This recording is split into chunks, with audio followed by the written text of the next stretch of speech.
Okay, so African American leaders recognize, they can see what's going on. They can see that there's um, this mass industrialization going on.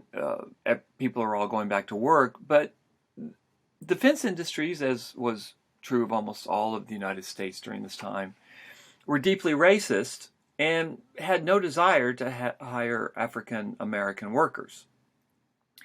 And so what happened is that black leaders decided to put pressure on the U.S. government to force defense industries to give at least a portion of jobs to African Americans. And the reason that they focus on defense industries is that these defense industries it's hard for me to say industry for some reason, they're getting government money. They're getting federal government funding. And therefore, the federal government has immense leverage on these industries. So if the federal government says, hey, you have to hire a small percentage of black workers, and the industry says no, the U.S. government, Washington, can shut the tap and say, okay, well, to heck with you, we'll go to one of your competitors. And so African American leaders know, which way the wind blows and what side of the bread is buttered. And they decide to go to the government and demand that the government force the doors open to at least a portion of defense industry job for African Americans. And the key figure in this story is a man who's really kind of forgotten today, but he was one of the great leaders of the civil rights movement before Martin Luther King, and it's a guy named A. Philip Randolph, and I'm going to bring him up. A. Philip Randolph, truly a great American. He is the generation before Martin Luther King, before the all the civil rights movement in the South. And he's a very, very tough guy. He's a very, very tough guy. He was a socialist. He believed that racial progress rested on the black working class. And that's the way he worked. So he doesn't really even have a good relationship with the NAACP, the National Association for the Advancement of Colored People, which was the major and most significant civil rights movement of the time. Randolph was born in Florida, so he knew the South. He moved to New York City as a young man. He studied economics and philosophy. He trained as a Shakespearean actor. He had a very deep, resonant voice, so he was a very, very charismatic man. He founded magazines, one called The Messenger, another one called The Black Worker, which campaigned for civil rights. During World War I, there were laws. You could be thrown in jail for opposing World War I. Well, Randolph opposed it. He was arrested, and he was thrown in jail. The A. Philip Randolph, who was the Attorney General during World War I, called this guy Randolph the most dangerous man in America. And if you look at the picture, he looks tough. I actually love that jacket. I have a jacket kind of like that. Anyway, but he doesn't really end up spending much time in jail. He comes to New York City, or he's in New York City during the 20s and the Harlem Renaissance. And in the mid-20s, he becomes president of the Brotherhood of Sleeping Car Porters.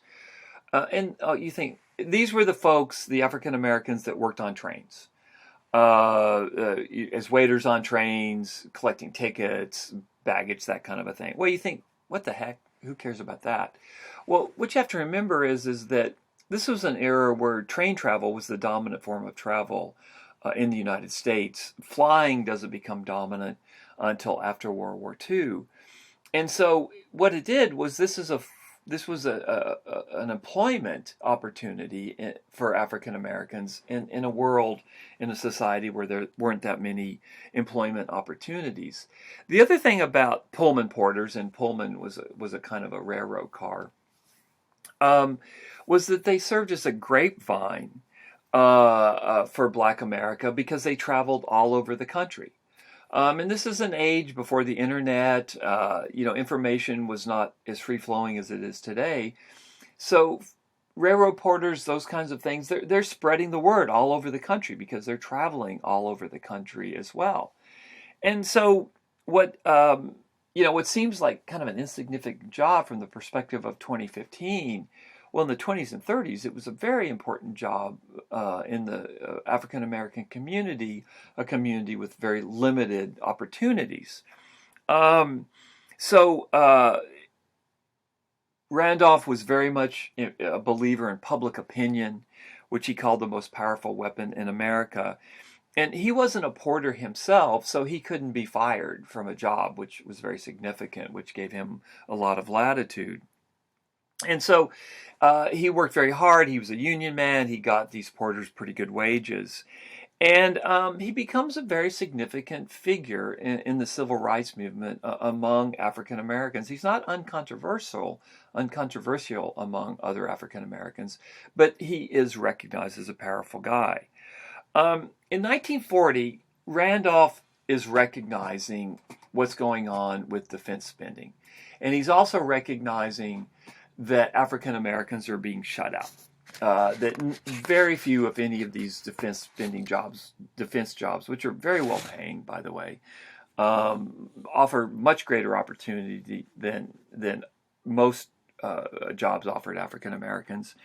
And what he does is he starts pressuring, from his vantage point as the head of this union, Washington, the federal government, to avoid discrimination in defense industries and in the armed forces. By the way, in 1940, the regular Army just had 5 black officers, 3 of whom were chaplains, and African Americans were Jim Crowed in the Army. Although I have to say, in the black community, the branch of the service that they really despised the most was the Navy. The Navy was considered by far the most racist of the services. There's no Air Force yet. The Air Force doesn't come online until after World War II.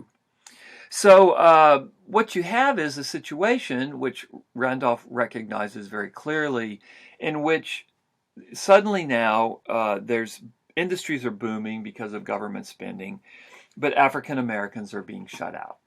And so what he starts doing is he starts pressuring Franklin Roosevelt to open the doors, at least to a portion of African Americans, and through Eleanor. So Roosevelt doesn't do a lot for African Americans, but at least he can be pushed, right? And that's actually not insignificant. So what you have is this pressure. Black leaders, not just Randolph, but I'm kind of putting him front and center, are talking and demanding these jobs. And so what Eleanor does is she sets up a meeting between Randolph and her husband. Randolph and a couple of other African American leaders, and her husband, Franklin Roosevelt. And this meeting happens in late September 1940.